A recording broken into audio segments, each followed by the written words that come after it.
We recently spent 4 days in Florida, most of that time in the villages. Did we have fun? Yes, but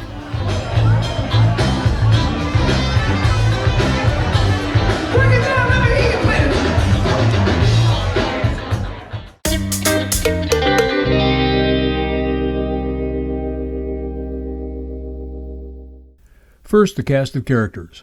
There's me, my wife Julie, her sister Susan, and Susan's husband Charlie.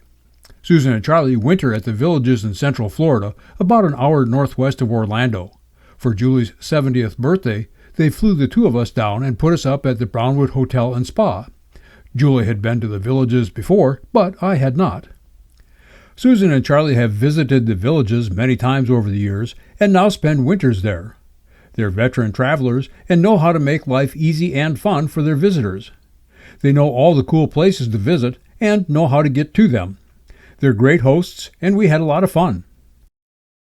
Susan and Charlie know the villages well and took us sightseeing, but we also took a trolley tour that provided an excellent overview and lots of background information. We've designed Brownwood, we've modeled it to look like an early 1900s cattle town. You'll see it in the architecture, you'll see it in some of our streetscapes. But we like to take a tour through a neighborhood, just so we can kind of tell you what it's like to live in our hometown. More often than not, you drive through one of our neighborhoods, you don't see a lot going on because maybe they're inside relaxing, or they're out in one of the recreation centers, or we're out in a pool, or we're out on the square. Golf has historically been a main attraction of the villages, and golf cars have become the primary mode of transportation for residents. We don't golf, but we do have a golf car at home, and enjoyed seeing the mix of models on the streets and paths of the villages. Gone are the days when customizing your golf car amounted to bolting on a fiberglass front that mimicked some classic car or adding zip-up side curtains. Technology has overtaken the market. There are hard side panels with sliding doors, multiple ways of managing airflow through the cab, and more lighting options than you can count. These upscale cars come at an upscale price. Retail is 2 to 3 or even 4 times what we paid for ours. Refurbished golf cars are selling for more than we paid for ours new, and ours was top of the line at the time that we bought it. We visited the dealership where Susan and Charlie bought their golf car. One brand especially caught my eye. The Star EV had advanced coil-over, A-arm front suspension, and a massive lithium-ion battery pack. By the way, the industry uses the term golf car, not cart. This is a golf cart. This is a golf car. The general public makes no such distinction. Bicycles are also popular, although much less so than you might think. We visited the Village Cycles bike shop in their second location. They had outgrown the first, and it's easy to see why. Their inventory seemed ideally matched to the local market. No cheap bikes, but nothing grossly expensive either. A nice selection of enthusiast-level bikes, including e-bikes and trikes. I saw lots of parts and accessories that were targeted to riders with age-related physical limitations, such as adjustable stems, tractor saddles, and blocks to increase pedal height. They even had these pedals designed to reduce the risk of the dreaded trike knee that results when a trike rider's foot comes off the pedal, stops against the pavement, and gets sucked under the frame of the moving trike. The impact of the trike frame with the back of the rider's knee can result in pretty serious injury. Okay, moving on. Golf and bikes are not the only way to spend time here.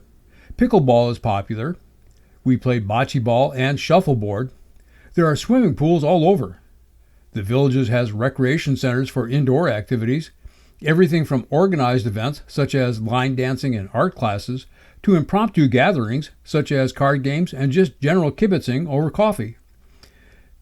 Each center is built around a theme. In keeping with the overall village theme, there are several town squares. Each has live music virtually every night and often has special events such as this British car show we attended. There was only a handful of cars, but they were diverse and nicely detailed, and it was easy to chat with the owners and get up close to inspect the vehicles. We didn't spend all our time in the villages. We stopped by Lake Griffin State Park, which boasts Florida's second largest live oak tree and a nice campground. We stopped to look at what remains of a sugarcane processing plant. We made the easy drive to the Gulf Coast and spent some time at Fort Island Gulf Beach.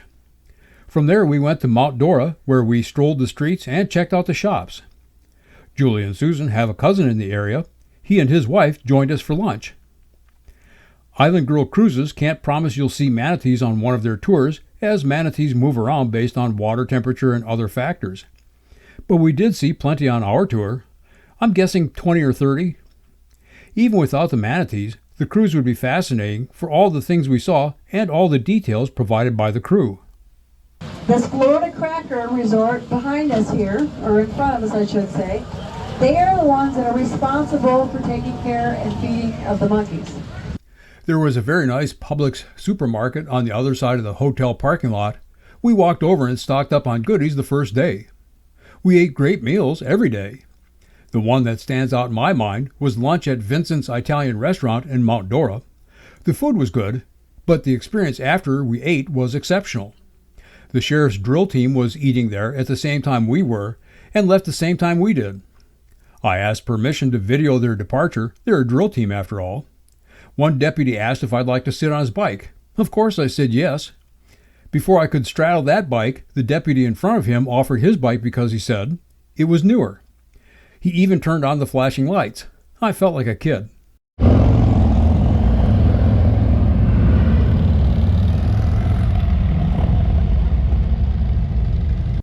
In the intro, I said we had fun, but, well, here's the but.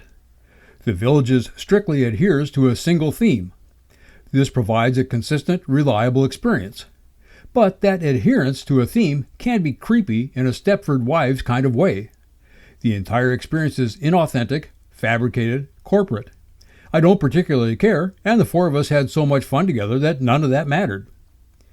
The music is good, but it all comes from the same catalog of classic rock. The shopping was good, but the inventory could all come from the same catalog. The food was good, but is standard American fare. The people are wonderful, but you could pick two persons at random, and they'd represent 90% of the cultural characteristics of 99% of the other persons in the Villages. It happens that I'm comfortable with classic rock and Florida mementos and American food and homogeneous people who are much like me in many ways, but it wasn't this familiarity that put me at ease. I've been immersed in cultures unlike my own in the past. I decided early in life that my discomfort in such situations was not the result of that community's lack of cultural similarity to my own, but of my lack of cultural fluency. I can't wholly avoid cultural dissonance, and I can't change an entire culture, but I can change my response, and I do. If you fit the Village's demographic, you'll probably be fine.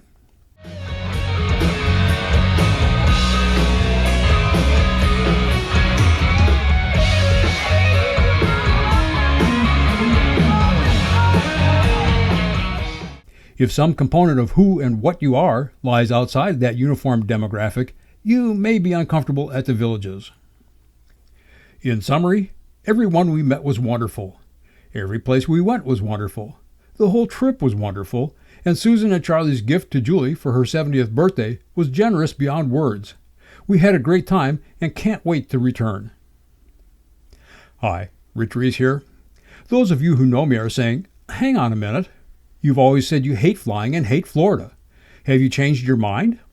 Not really. My aversion to flying remains and was reinforced by this experience. The security check was longer than I've ever seen it at Louisville. It took us 45 minutes to get through the process. It didn't matter, though. After we arrived at the airport, our flight was delayed. Twice.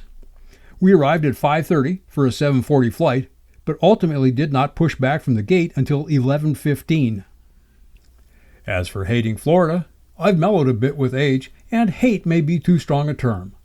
But we all have places we like and places we don't like, and I don't like Florida. I hasten to say I love Floridians. They're generally good people. So what do I not like about Florida? The same stuff as always. I won't discuss those things here, and probably never will discuss them on a public forum, but they are firmly in place. However, I set my mind to have fun on this trip. If nothing else, I felt I owed it to my wife and our host to put on a happy face. But having fun was not an effort. I was in the company of three of my favorite persons in the whole world in an environment that emphasizes fun. To base my conduct on historic generalities rather than real-time realities would require more commitment to the curmudgeon lifestyle than I care to muster. So there you go. I had an absolutely great trip. I have absolutely no regrets for going. I am absolutely looking forward to the next time. My thanks to those supporting my efforts. You can do so on a monthly basis through Patreon or with a one-time contribution through PayPal. Links are in the description. I'm Rich Reese, and I'll see you out there.